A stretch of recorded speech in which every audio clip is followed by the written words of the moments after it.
Today, we're going to dive into a topic that's pretty darn important for our survival. How drinking water is made. Now, some of you might be thinking, duh, water comes from the tap or a bottle.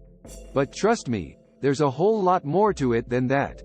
And who knows, maybe by the end of this video, you'll appreciate that refreshing glass of water just a little bit more. So let's start at the very beginning.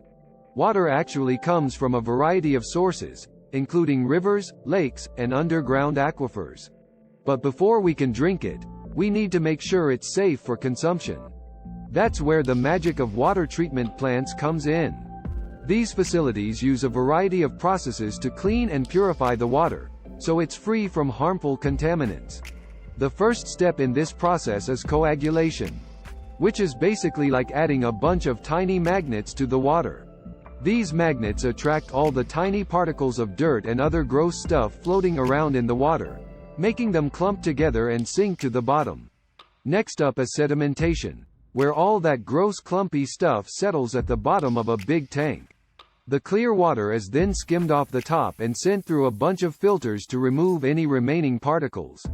To make extra sure the water is clean, it's also treated with chemicals like chlorine or ozone to kill off any bacteria or viruses that might still be lurking around.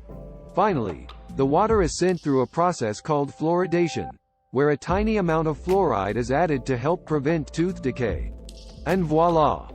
Clean, delicious, and healthy drinking water. Now, I know what you're thinking.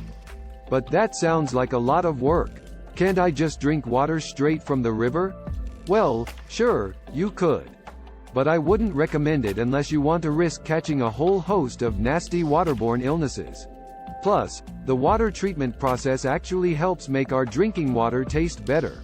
Trust me, you don't want to drink water that tastes like dirt. So the fascinating, behind-the-scenes look at how drinking water is made. Now, I want to hear from you. What do you think about how drinking water is made? Let me know in the comments below. Don't forget to subscribe to Curiosity Caboodle for more fascinating and entertaining content. Until next time, keep exploring the curiosities of our world. Thanks for watching, and stay curious.